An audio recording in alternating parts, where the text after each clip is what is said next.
Hello and welcome to the interview. I'm speaking today with Gopi Kitnasamy, a chartered, what are you actually? Physiotherapist at Durton's Hospital, and you've been there for 15 years. But actually the reason you're here is for something far more interesting, and that's that's what is in my head. You are the founder of the Cerebral Palsy Lanka Foundation, yes. And that has been, I think, for the last 3 years. For the last 3 years, yes. This is not something that I would imagine many in Sri Lanka would know about. I understand that it's an umbrella term. Yes, it's a group of disorders, neurological disorders. Is it neurological? Yes, yeah. It's neurological because it's the brain which is affected. Right.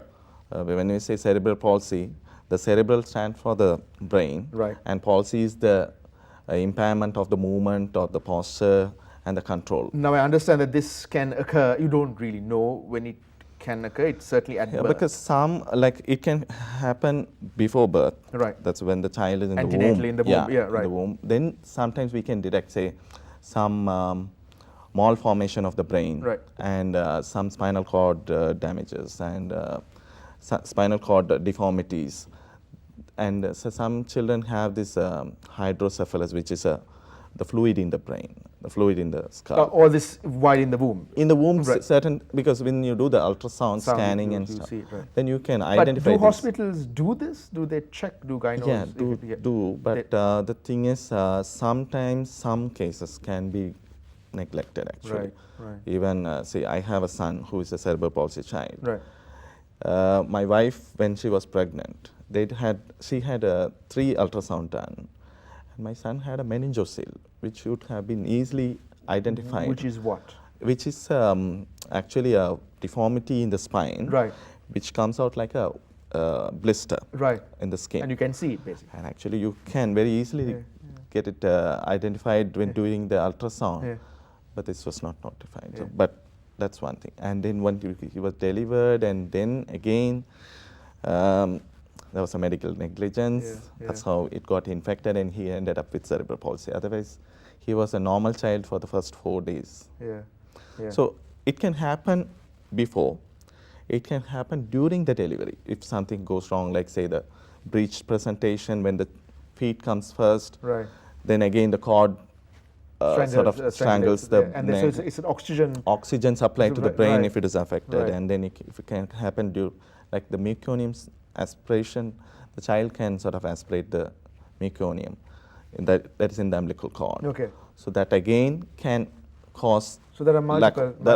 Now I was reading up on this as and we were talking off camera as well. There seems to be a genetical. They have identified a genetic thing because, when we did few camps, awareness camps and assessment camps, we identified like some families, they had 3 children with cerebral palsy, and without any reason. So then now a lot of research. Their families have any history of cerebral palsy? No. Again, there was no history of strange. that. Okay. It was very strange, and now there are a lot of studies showing that there is a genetic link, but still they haven't proved that. What are we, Gopi, looking at here in terms of the number of children and those affected? The number of children CP? all over the world is 17 million. Right. And it can be more because a lot of developing countries don't have a database. Right. Like in Sri Lanka, we don't have a database. So we have an estimated number of 40,000 children.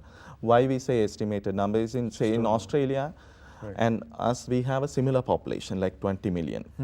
And Australia, they have 33,000, and they have a very good CP register, which is very well maintained and monitored. Here we estimate, because of the similar population, but definitely the number will be more than 40,000. But the standards of medical care postnatal would be different, so are you looking at a higher number? Exactly, Yes, exactly. That's why we say estimated number of 40 or more.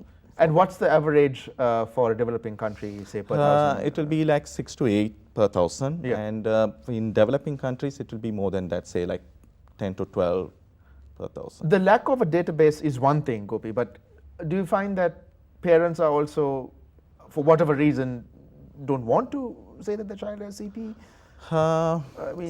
Sometime maybe due to the social stigma. Right, but what do you say the number was? We're looking at the Sri Lanka, 40,000. So 40,000 children with CP is not it's not exactly hidden, is it? Exactly. Where do these children go to? No, the thing is, one thing could be the social stigma, because to bring a child with, say, I wouldn't say disabled, differently able child, maybe the child can't walk or the child is on a wheelchair or something. They don't want to bring the child outside. And I won't blame the parents actually. Being a parent of a CP child, I know the difficulty they face in the country. The one thing is we don't have, say one thing, first thing is we don't have public transport for these children to go, say wheelchair accessible buses or nothing. Even to go to access a building or something, now it's in a law, but like we find it very difficult. So that could be one reason why the parents just keep them at home. And before we started this foundation, we didn't have any schools. Like even for my son, we were looking for a school for quite a long time, and that's why we were forced to start this organization.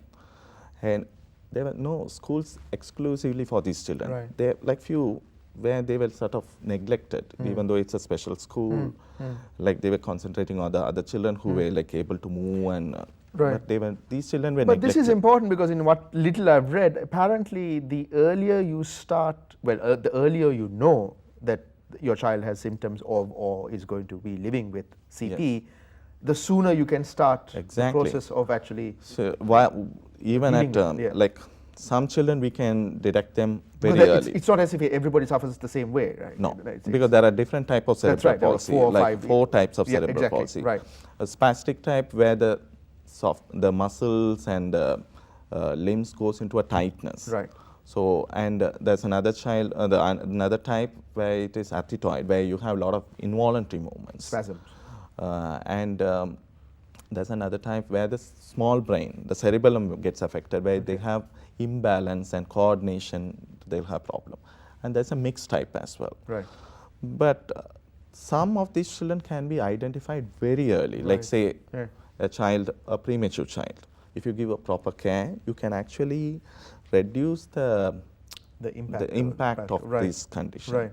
Or like say if there is a brain damage or something like that, a proper care and whatever the treatment earlier definitely will be helpful for these children. Now, Gopi, does this impair the intellect? Does this the intelligence? There's no correlation between intelligence. Is there? Or it depends on the percentage of the brain damage. Right. Say if the brain is damaged a lot, of course, it's going to have an impact.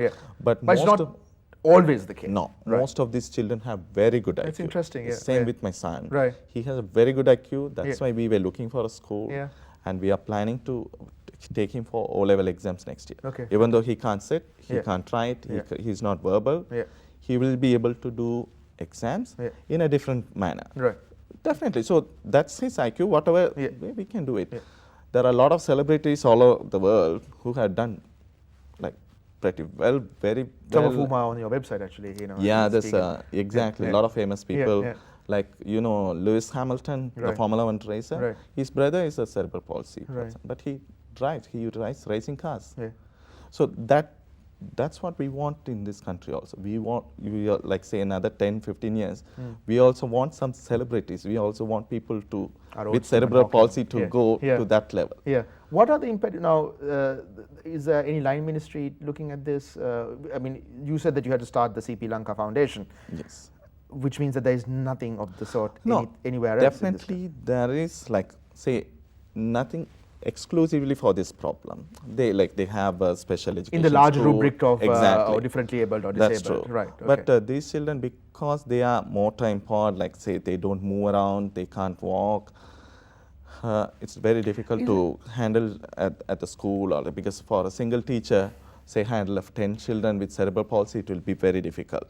How much of a burden is it economically? I mean, the question I want to get at is, you are of a certain social stature, and your son is lucky to have you as his father, and obviously also the mother. But is the caregiving difficult? Yeah, definitely. I'll accept that because compared to a normal child, anyway, even normal child, we have the expenditure, the schooling, classes, and so even that's why we call them special children.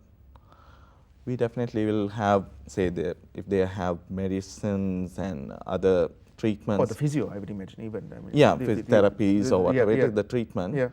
definitely that will be costing them, and say a wheelchair or special schools, special care. So, but that has to be supported by the government. That's what I was going to get at. That's why I asked the Yes. question. But is there anything of that nature? Yes, definitely there is. Right. But the thing is, I'm not too sure whether they understand the real impact of the situation. Because unless you know how many children are in need of this condition, only when they know about this, they will be able to help them. That's why we are mediators. So we are going to do that. Definitely, the government will be helping us to do more of this. Tell me about the foundation. You opened 3 years ago? We started exactly on the October 6th, 2011. But that was the foundation. And the center was started on the 10th of October, the same. The same. Yeah. Now that center is at Vattala. At the Vattala. And now you have another one in Morattu. Another one in Morattu. When was that started? That was started in 2012, May. And my understanding is that you also have, to some degree, companies in Sri Lanka supporting you. Yeah. The private sector. Yeah, exactly. Yeah. Right. We are doing that center in Morattu in collaboration with some organization. Right. And now, is it the case that you are actively seeking more support as well? Definitely, because the corporates, because there's a lot of support for other problems like cancer, and because everybody knows about the impact. But this condition, this has been neglected so badly, and that's why we wanted to ask the corporates to join and help us to sort of take it to all the places. In comparison with, and I went to the website as well, Australia seems to have a wonderful support system, a network for those living with CP. What are the fundamental differences, Gopi, between that support and care system, maybe from private sector, but also from the state, and in Sri Lanka? I mean, if that is the archetype, if that is the model that we want to go towards, what do we need to do? Obviously, the policies are one, but is there anything else? No, definitely the database. Right. Because unless you know where the child is, you'll not be able to go and help them. Right. So now we are working on the database as well. Right. We're very we're keen to have this database. Only then we can sort of say, even to provide a wheelchair to these children. So we don't know where they are. We don't have a database. So now we are working on this database so that we are asking the parents if they know their child has a cerebral palsy to register with us. There are so many ways of registering with us. But would they know that the child, I mean, what do you call cerebral palsy in Sinhala? I don't have no idea. Mastiskagade. Okay, so there's a word, but more than the mastiskagade, they know it as cerebral palsy because whatever they write in, it's as CP or cerebral palsy. It isn't as if they are living with a condition that they think is the demon in the child. Most of the parents will know, right. But again, there are many parents who will not know that their child is. So I would imagine that part of this is also awareness raising, yeah? Yes, definitely. Yeah. And it's very easy to identify, like say, there are few simple early signs when you say it goes with a milestone. Say a child of 3 months, the motor holds a neck. Okay. Right? When you lift the child, the holds a neck, holds a head in space. But these children will drop or go into a spasm, so extend their head, and their limbs also crosses and tightens. That's one sign to identify. Say a 6 months old baby may be able to sit and play with both two hands together. But some children will not be able to use one hand, some children both hands. Right. Okay. So those are early signs. So if there is a delay, definitely they should go and consult with their pediatrician or a doctor and identify the problem. So those are early signs of cerebral palsy. Now, the foundation, we talked off camera, you had a recent drive for wheelchairs. These are not just any wheelchair, these are the specialized These are special wheelchair for a specific type of cerebral palsy, because we shouldn't give a child who can walk in future a wheelchair and make the child wheelchair impaired. Right. So we are going to select the children, say there are gradings of these children with the severity. So accordingly, we will be selecting these children. We will be conducting these scans. This grading is a medical grading, yeah? Medical grading. Right, okay. It's actually a functional grading. Right. So with their function, we grade them. So grade 4 and 5.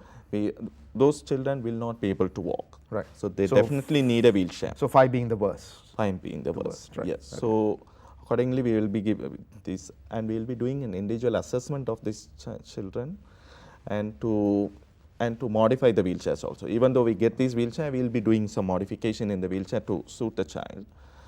And we'll be training the parents also on how to use the wheelchair and how to sort of position the child in the wheelchair, because most of the children will be in the rural areas and housebound, and they will be just bedridden or on the floor.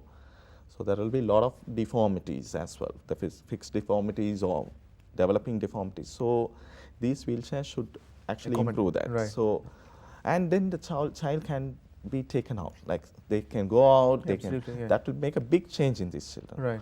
So that's why we started this program called Around the Pearl. Yeah. And I like the logo actually. Thank God. There's one Mr. Ajit Fernando from Capital Alliance, who is the one who's initiated this program. Right. And 12 CEOs of big companies, they joined. That's how the corporates is going to do a big thing. Right. They joined and they did this. 1,400 kilometers in 10 days. Right. And they sacrificed their holidays and they did this.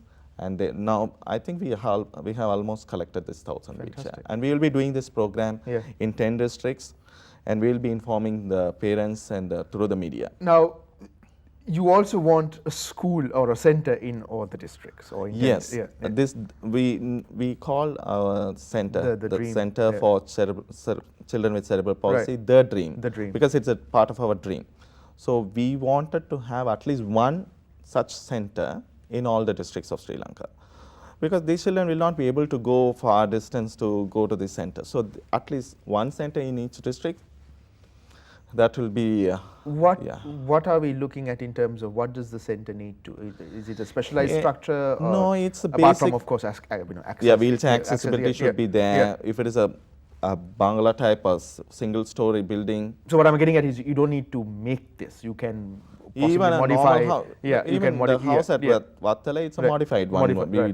We rented and we just modified and we made it like use it. Yeah. So any house can be modified or any building can be modified to suit this. And there is, like, say, for the therapist and for the teachers, special education teachers, we need training. We need definitely we need to pay their salaries and everything. So there's a bit of a. Each center will, I think, say, each center will cost like 200 to 250 to set up, and then set up. Now you have what, 75 children in the two? We have 75 children in two centers. Right. In terms of, now I want to just get into the teaching. I seem to again have read somewhere that there are some methodologies of teaching that special children. Definitely there is like with CP in particular. Because most of these kids are non-verbal. They won't communicate. Right. So we have alternative and augmentative communication devices to use that. Right. And there are other ways of, like, say, there's so many special education, like, say, weighted pen and weighted pencil. So where they have to improve their grip and everything. Okay. And there is a lot of ways of using. We are using the same normal curriculum at what we are doing in the other schools, and we are doing it in a special way. Now your son is 14. 14, yeah. The foundation, in a sense, is as a consequence of what he is living with. Were you aware of CP to the extent that you are before his birth? Yes, because I'm a physiotherapist. I actually learned, but the initial thing, actually, it was a bit difficult to take it. Absolutely. So then I knew, like, say, 8-9 months, we confirmed that it was cerebral palsy. Because he was a different child, because he was born normally, and then this meningitis infection and everything happened. Right. So, yeah. There you go. Exactly. In terms of where you want to go with this, you now have a website that people can get information from. Yes. But how? And it's in all 3 languages. It's in all. I saw the brochures. You can download the 2 flyers, the brochures that you have in all 3 languages as well. How does one support it? If there was an individual, if there was a family, they approach you. Say, if they are from different districts, and if they have a child with cerebral palsy, if they wanted to form a parental group in that area, and they can, if they wanted to start the center there, we are ready to help them, and we'll be the first to go there and help them and train the teachers and the therapist, and to have the setup, because this setup needs, we provide the special education, all therapies needed for these children in the same center, so that the parent don't need to go here and there. I would imagine that though the therapists and the teachers would also need to come for that district as well. I mean, Yeah, definitely we have enough therapists and the teachers. Right. Only thing is the special training which has to be done, so which we will do it. Right. In terms of the CP is not a degenerative. I mean, in the so far it doesn't get worse over time. No, it's not. It's a non-progressive disorder. It's a non-progressive. Sorry, not degenerative. It's non-progressive. In terms of the care that you would get, say, in Australia, I keep bringing up Australia because you brought it up. Is there anything different that they're doing there that can be done here better or introduced here? Say even now, like we don't need to go to Australia. In the neighboring country, in India, there's a special type of surgery for these kids. Okay.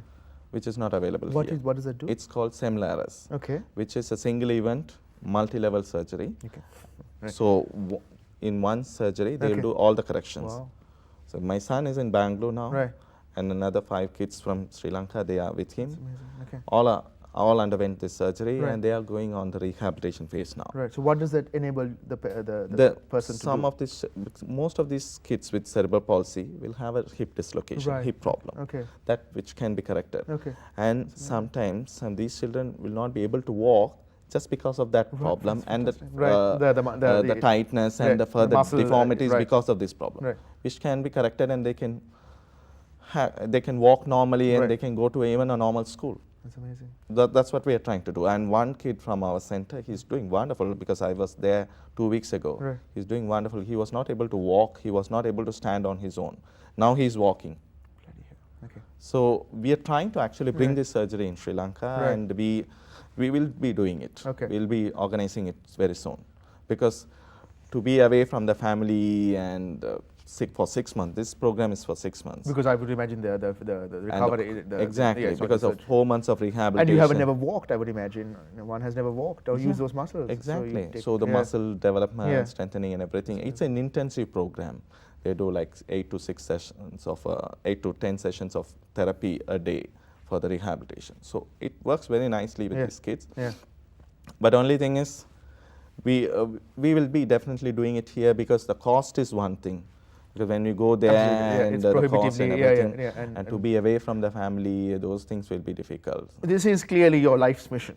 Definitely, because whatever way we can help these kids with cerebral palsy, we'll be doing it. Right. Now we are working on the training also. We are working on a diploma program, which we will soon introduce. Which will be there are a lot of diploma programs,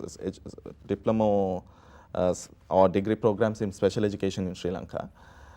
What we are working on is a diploma program for special education, concentrating on cerebral palsy and autism and development, Down syndrome, which all is a developmental disorder, so which is a common thing.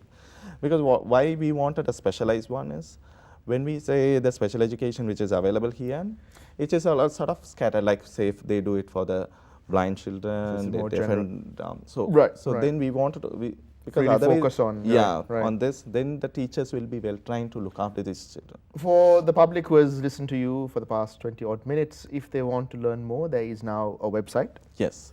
They can contact you. If they search for cerebral palsy Sri Lanka, it will automatically pop up. They can contact you or somebody else at the foundation. Yes.